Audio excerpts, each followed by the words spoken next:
नमस्कार, welcome to career 247। मैं हूं प्रशांत धवन। नाउ इस टॉपिक को देखिए, मैं किसी पॉलिटिकल एंगल से कवर नहीं करना चाहता, बट सिंस बात यहाँ पे हो रही है देश की आर्मी की, देश के डिफेंस की, तो डिफेंस को हम काफ़ी बार डिस्कस करते हैं। So it is very important to discuss this very important statement by the leader of opposition in Lok Sabha, Rahul Gandhi. इन्होंने रिसेंटली बिहार में आज के समय काफ़ी स्पीच दे रहे हैं, काफ़ी इनकी रैलीज हो रही हैं। उस दौरान इन्होंने ये कह दिया कि भारत की सिर्फ 10% आबादी है, ये भारत की आर्मी को कंट्रोल करती है। नाउ यूजुअली देखिए, नेता लोग इससे पहले काफ़ी बार बोलते थे कि बस जो टॉप 10% है वो प्राइवेट नौकरियां कंट्रोल करता है या फिर एजुकेशनल इंस्टीट्यूशंस कंट्रोल करता है। ये पहली बार देखा जा रहा है कि जब लीडर ऑफ अपोजिशन खुलकर ओपनली विदाउट एनी फिल्टर कह रहे हैं 10% of India controls the Indian army. Now ये जो स्टेटमेंट है ये मैं आपको दिखाना चाहता हूं, फिर हम बात करेंगे कि इंडियन आर्मी में in the past religion caste को लेकर क्या कभी कुछ सेंसस हुआ है, बाकी कंट्रीज में क्या किया जाता है।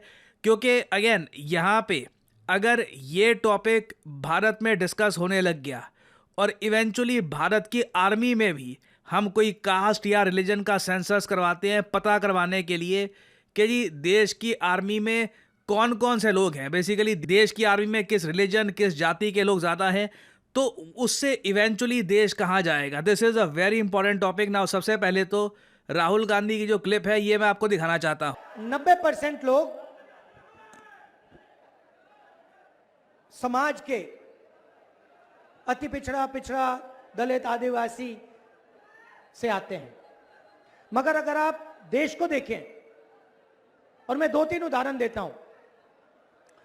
अगर आप हिंदुस्तान के सबसे बड़ी कंपनियों को देखें, कॉर्पोरेट इंडिया को देखें, अदानी अंबानी जैसी कंपनियां जो हैं, 500 सबसे बड़ी कंपनी की आप लिस्ट निकालिए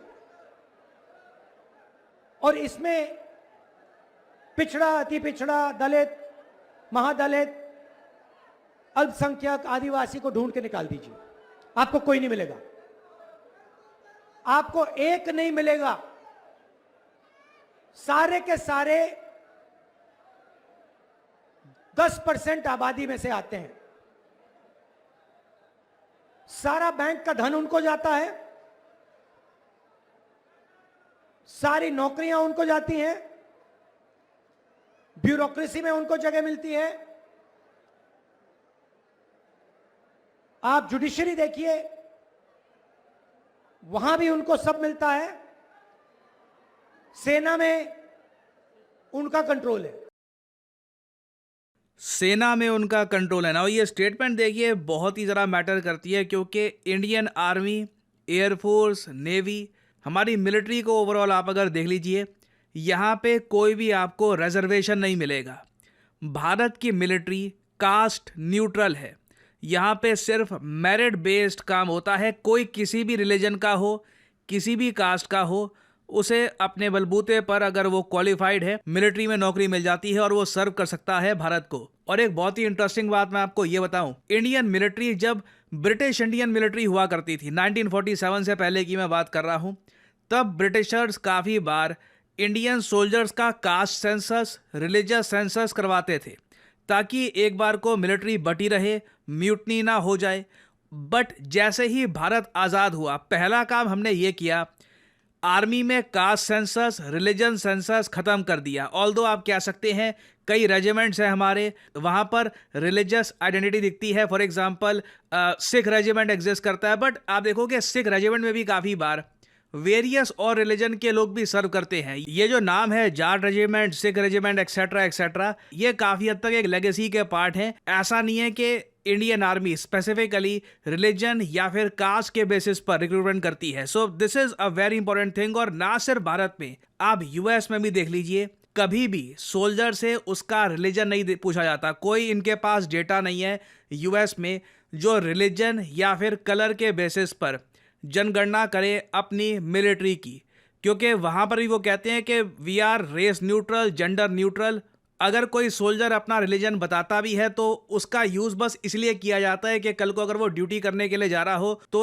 उसके लिए कोई अगर प्रीस्ट भेजना है, कोई अगर पंडित भेजना है या कोई अगर रिलीजियस फिगर भेजनी है तो उसका इंतजाम कराया जा सके। चाइना में भी आप अगर देखो तो चाइना तो खैर एक ऑफिशियली एथियस्ट कंट्री है, तो वहां पर वो लोग कहते हैं उनके सोल्जर्स सिर्फ कम्युनिस्ट पार्टी ऑफ चाइना के लॉयल हैं, किसी भी रिलीजन, किसी भी कास्ट या किसी भी एथनिसिटी के प्रति उनकी लॉयल्टी नहीं है। बट इंडिया में जैसे आप लोग जानते हैं बहुत ही जल्द कास्ट सेंसस होने वाला है। अगले साल ही आप देखोगे 7 दशकों में पहली बार हमारे देश में कास्ट सेंसस होगा। ये बस सिविलियन पॉपुलेशन का होगा, मिलिट्री का कोई भी कास्ट सेंसस या रिलीजियस सेंसस अभी भी हम नहीं कर रहे। तो पहली बात तो देखिए, ये बोलना बड़ा मुश्किल है कि जो क्या अपर कास्ट के लोग हैं क्या वही आर्मी में आपको ज़्यादातर मिलेंगे, क्या जो बस 10% भारत की आबादी है। अब अगेन उस पर भी कंट्रोल, क्या हम ये कह सकते हैं कि वो कंट्रोल करती है आर्मी, क्योंकि आर्मी तो सबकी है। कल को अगर मान लीजिए कुछ भूकंप आ जाता है या फिर भगवान ना करे कुछ एक नेचुरल क्लैमिटी आ जाती है तो आर्मी पूरे देश की रक्षा करेगी। आर्मी में कभी हमने देखा नहीं कि एक सर्टन एरिया को बचा रहे हैं, एक सर्टन टाइप के लोगों को बचा रहे हैं। It has never happened. तो एक ऐसे टाइम में 2026 में जैसे आप लोग जानते हैं भारत में कास्ट सेंसस होगा। 7 दशकों के बाद पहली बार हमको पता लगेगा कि देश में एक्चुअली कास्ट के बेसिस पर कौन सी आबादी कितनी है, एक प्रॉपर इसका डेटा सामने आएगा। अब क्वेश्चन यहाँ पर यही आता है, क्या हम जो ये कास्ट सेंसस करने वाले हैं क्या ये मिलिट्री तक भी पहुँच जाएगा? क्योंकि अगेन जिस आदमी ने ये बात बोली है he is the leader of the opposition. इससे पहले भी ना, वैसे मैं आपको बताऊं, आर्मी में रिजर्वेशन की डिमांड करी गई है। मुझे याद है 2023 में ये आर्टिकल काफ़ी वायरल हुआ था। जनता दल यूनाइटेड के एक लीडर हैं, इन्होंने कहा था कि 30% आरक्षण होना चाहिए मुस्लिम्स के लिए इन दी आर्म फोर्सेस। नाउ इस तरीके से कई और नेता जो हैं उन्होंने इस टाइप के रिजर्वेशंस की बात करी है आर्मी में, मगर घूम फिर के ये कभी भी ऑन द टेबल, कभी लोकसभा में या राज्यसभा में एक बिल के रूप में प्रेजेंट हुआ नहीं है। आर्मी को अभी भी हम लोग caste neutral, religion neutral, simply यहाँ पे हम आर्मी में बात करते हैं एबिलिटी की। आप काबिल हैं, आप में देश की सेवा करने का जुनून है, you are welcome in the Indian military. अब क्वेश्चन यही आता है कि धीरे धीरे जो ये मिलिट्री में भी रिजर्वेशन की एक दो कुछ स्टेटमेंट सुनने को आती रही, अब ये भी यहाँ पर लीडर ऑफ अपोजिशन ये कह रहे हैं कि देश की 10% आबादी कंट्रोल करती है army. Eventually where are we going? और यहाँ पे मैं आप लोगों से जानना चाहूँगा आपके क्या व्यूज़ हैं इस डेवलपमेंट को लेकर। अगेन मैं यहाँ पे कोई पॉलिटिकल डिबेट नहीं करना चाहता कि कौन किस पॉलिटिकल पार्टी का है, कौन यहाँ पर क्या कर रहा है वगैरह। कल को जो ये सब बातें हैं ये किसी भी पार्टी का आदमी कर सकता है। इशू ये है कि अब ये पॉलिटिकल डिस्कोर्स का पार्ट बन चुका है कि सेना में किस कास्ट के लोग ज़्यादा हैं, किस कास्ट के लोग कम हैं। तो बताइए आप क्या सोचते हैं इस डेवलपमेंट के बारे में। मैं जानना चाहूँगा आपके थॉट्स। अपने जो ओपिनियन है प्लीज़ सिविल रखिएगा।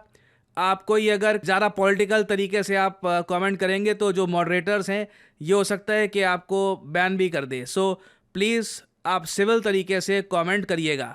नाउ लाइफ में कई चीज़ें होती है जिनके बारे में हमें पता है बट ये नहीं पता कि आगे क्या स्टेप्स ले। जैसे हम सबको पता है कि भारत आज के समय 25 से 50% स्किल शॉर्टेज फेस कर रहा है साइबर सिक्योरिटी रोल्स में। नौकरियां हैं साइबर सिक्योरिटी की फील्ड में, बस लोग नहीं हैं। ये जॉब्स अवेलेबल है और आप सबको पता होगा किसी ना किसी एक दोस्त के बारे में, रिलेटिव के बारे में जो एक साइबर सिक्योरिटी एक्सपर्ट के रूप में काम कर रहा है कहीं पर।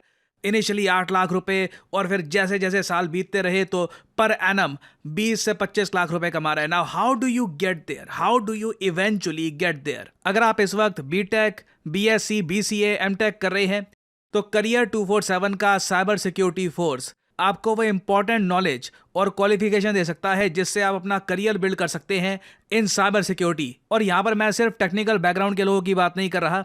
अगर आप नॉन टेक्निकल बैकग्राउंड से हैं और आपका इंटरेस्ट है टेक्नोलॉजी में, साइबर सिक्योरिटी में, आप जानना चाहते हैं कि how does it all work, तो आप अगर एक बीकॉम, बीबीए, बीए, बीएससी के स्टूडेंट हैं तब भी आप ये कोर्स कर सकते हैं। This will only improve your resume. तो अगर आप में एक जेन्युइन क्यूरियोसिटी है साइबर थ्रेट्स को लेकर, आर्टिफिशियल इंटेलिजेंस को लेकर, डेटा प्रोटेक्शन को लेकर, देन इस वीडियो के कमेंट सेक्शन में जाओ, जो ये पिन्ड कमेंट है यहाँ पर करो क्लिक, जो डिटेल्स हैं नाम, नंबर और ऑफ कोर्स यहाँ पे कोड डालिएगा PD10 ताकि आपको डिस्काउंटेड प्राइस पर ये कोड ऑफर हो। करियर 247 की टीम की तरफ से आपको कॉल आएगा और आप अपनी जर्नी स्टार्ट कर सकते हैं in the world of cyber security. So good luck to all of you, and as I always say, may the gods watch over you.